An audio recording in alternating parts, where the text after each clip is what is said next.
Jack here, JBF Music and Guitar Lessons. In this video I'm looking at how to sound like Marty Friedman using my What If Marty Friedman Played for Metallica video as a case study, link in the top right if you want to check that out. Obviously there's a lot more to his playing than we'll get through in this video, but this should set you off in the right direction and hopefully give you some new ideas to incorporate into your own guitar playing craft. Right, a big part of Friedman's playing is following the chords. That means highlighting the notes from the underlying chord progression. Although we're playing over a riff, you can sort of condense it to E5 to A5. This gives us a lot of freedom in terms of the major and minor tonality. We can play one or the other, mix them both together, and it could end up sounding pretty cool. This is something that Marty Friedman will often play with. For example, in the first bar I'm leaning into kind of a Mixolydian major sound. Not the most common scale for metal, but it can be quite effective when used in passing like this. Friedman manages to make it sound awesome. So starting on the root of E, got a quick hammer going from the minor third to the fourth, then I'm pre-bending the major third, back down to the major third, then up to the fourth with a slower bend. For more on pre-bends, there's a card in the top right and link down in the comments if you want more information on that. In general, I was going for a Symphony of Destruction vibe, or maybe Trust.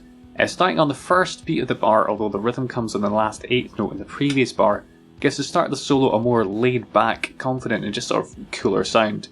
In bar 2 I'm using some chromatic notes for a bit more flavour, maybe more akin to fellow ex-Megadeth guitarist Chris Poland than Marty Friedman, but still something Marty Friedman will do to get from point A to point B. I'm pretty sure Architecture of Aggression has a higher part with this sort of idea going on. And a bit slower.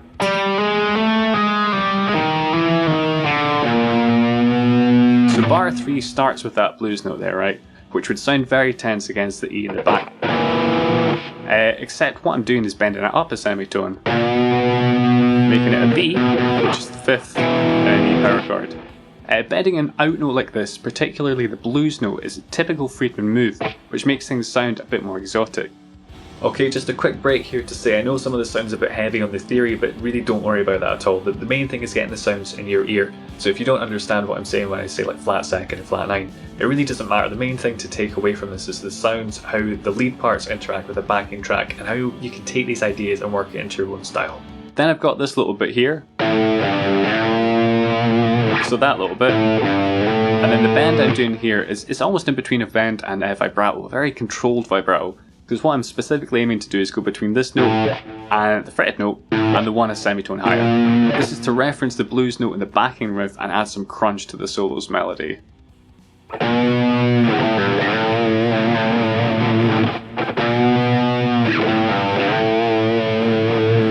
Bar 4 sees a Hirajoshi scale run. For a much more in-depth look at this, check out the card in the top right or the link down in the comments. In short, however, this is a 5-note scale, and here it is over 3 octaves just for reference.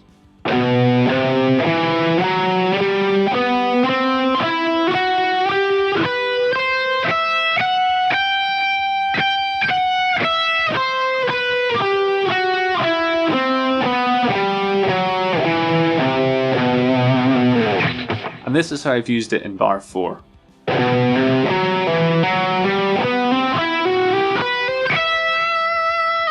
And Marty Friedman uses the scale quite a lot. Parts from Tornado of Souls or maybe Lucretia spring to mind. If you know your modes, it will work best alongside or in place of Phrygian. You might be able to see how it's sort of like Phrygian but with less notes. The backend's playing an F sharp power chord, which technically isn't in E minor, but the Hirajoshi scale works quite well here and adds some exotic spice and tension. Anyway, here are those bars from the start.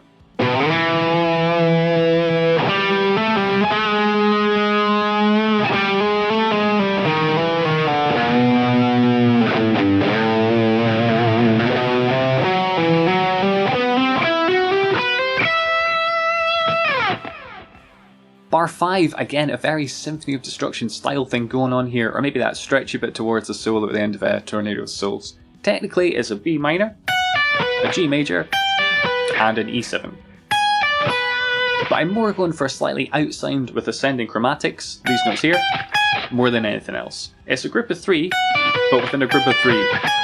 I'll put some lines around the tab to make a bit more sense of what I mean there. And I'm doing this to throw off the rhythm and get some displacement. Card on the top right for more on that and link down in the comments.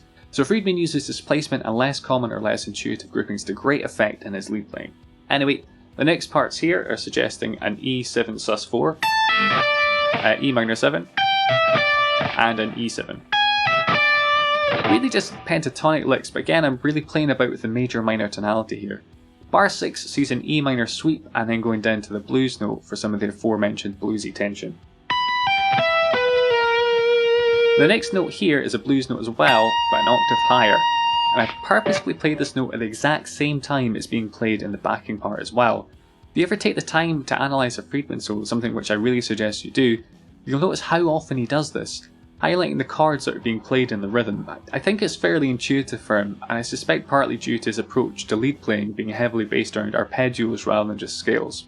So I've got this little thing, and then the 18th fret here sort of hints at Dorian or maybe a diminished arpeggio, but really it's just some out-flavouring, so I wonder how many times I'm going to end up saying that phrase in this lesson. Anyway, then we've got a slide down to the 14th fret, and then some very Friedman-esque use of pentatonics, a hammer onto the 15th, then moving up a 4th to the 15th fret on the E. This makes it sound more Oriental and less bluesy, very subtle but highly effective. So it's these tiny things you can do, rather than doing this. We're going...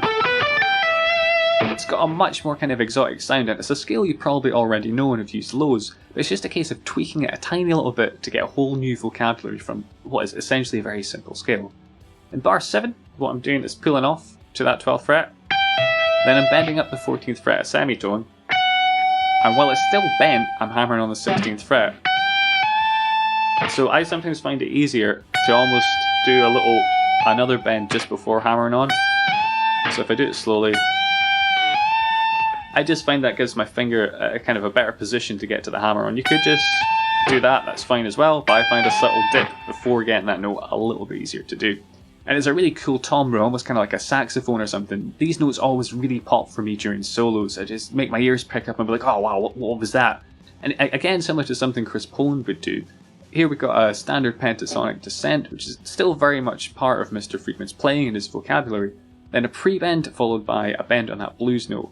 Tornado Souls is an example of him doing this, and I'm very much aware that I'm referencing that solo a lot, but it really is his signature solo, and with very good reason, arguably one of the best rock or metal solos of all time, some would say the best. After all this weird phrasing madness, this is a nice lick that's on the beat, pretty straightforward, and it's signalling a section change, because the overall dynamics and contour of the solo, kind of where the loud parts and the fast parts are and the slow bending notes, are also essential parts of Friedman's soloing and composing technique. So going from an E minor suite to E minor flat 5, back to the E minor, then a little pentatonic diddle, and then I'm down to the next section here. Architecture of Aggression would be a kind of decent reference point for this sort of thing. Anyway, here are those bars back to back.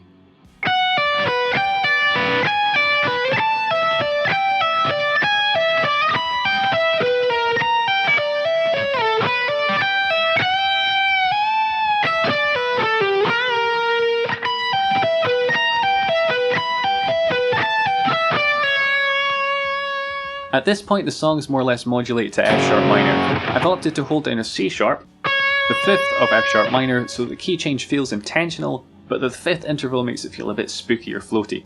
The next line is pretty much lifted from Hanger 18. I've got a bent note followed by another bent note, where the second one is being bent into key from an out of key position. A most Friedman-tastic move indeed. As is the wide vibrato in the next bar. I suggest pulling the string down because you have much more strength going that way than going up. Also, if you really like the sound, consider using 8s or 9s or hybrid strings so you get thinner ones on the top. These are 10s, and I really didn't fancy resetting the Floyd Rose for the sake of one song, so admittedly the wide vibrato is a bit sparse in this lesson, for which I apologise as it is a huge part of his sound. You might have noticed that these phrases aren't starting on the first beat of the bar, they overlap, again a very common thing for Friedman to do. Quite similar to Dave Murray actually. I've done a lesson on him and Steve Vai similar to this one, card in the top right and links in the comments if you want to check those out. So a little Dorian style sweep here starting on the 18th fret. And a really cool almost pentatonic line going down, again very much in the style of Hanger 18. In fact what we're doing is outlining a C sharp minor 7, an A major 7, and and an F sharp minor 7. The next phrase is along the lines of Holy Wars, a great example of how to use the blues scale and have it sound not very bluesy at all.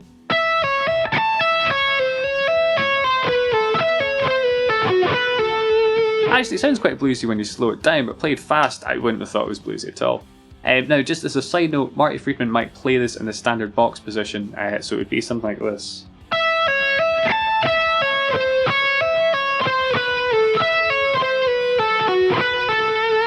I found the fingering the way I showed here was much easier and fluid to play cleanly and at a faster tempo. And those bars together.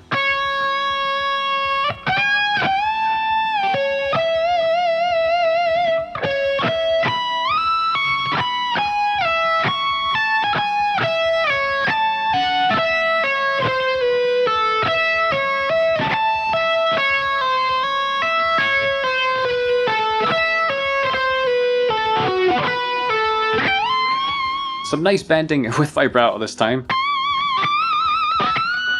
Followed by a sweep which adds on the 9th. So that pull off the 18th fret there. So it's a little bit less textbook, and if you look at Marty's sweep picking, a lot of the time you'll notice there are notes out with the triad which just add a little bit more zhuzh and interest. And to balance this out, some nice standard pentatonic work. But of course that can't last. We've got a sneaky bend here. One of those kind of slow ones, so you're picking a kind of slightly tense note and bending it to...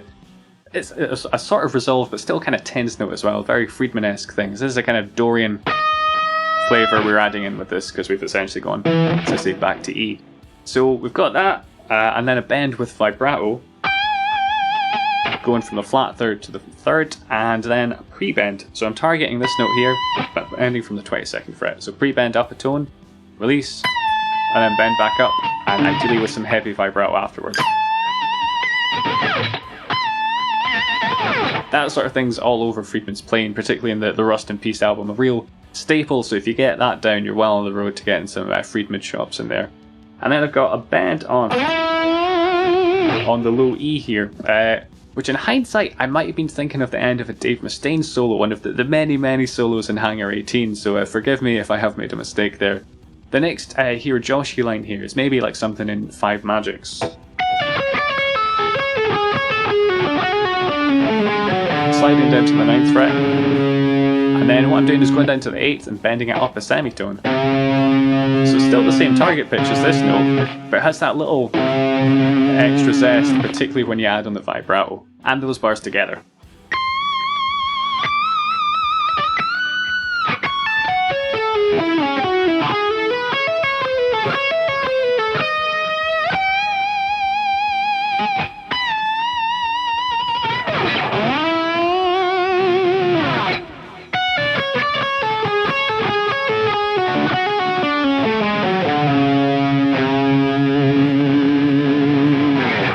Going for a Holy Wars vibe here, but with distortion rather than on a clean sound.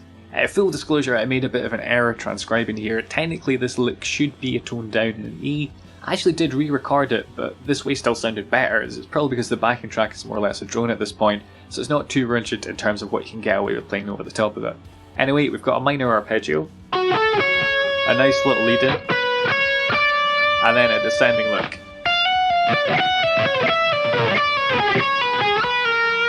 So the interesting part of this is the chromatic bit. So over in F minor, it would be implying the harmonic or melodic minor because it's using the major 7 there. In this context, because I'm in E, it's playing with the major and the minor second, which is just really cool. The rest of it's pretty straightforward, and then I managed to sneak in some octaves which Friedman will use with some regularity. And then one of the nice pre-bends,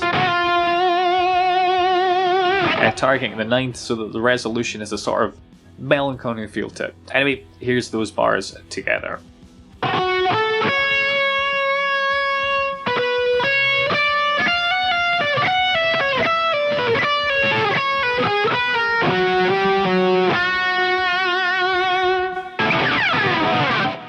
Cool, so first off, if you're still stuck around, I just want to say thanks for watching all this way. It really makes these longer videos much more worthwhile and fulfilling to do.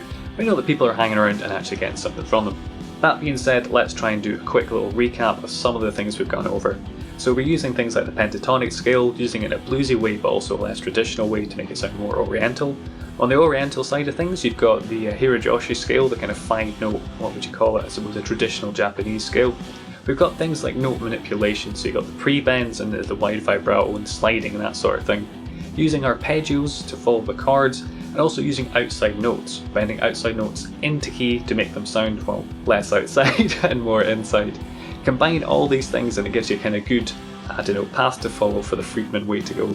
Anyway, if you've enjoyed this, please do consider to share, like, comment and subscribe if you feel so inclined.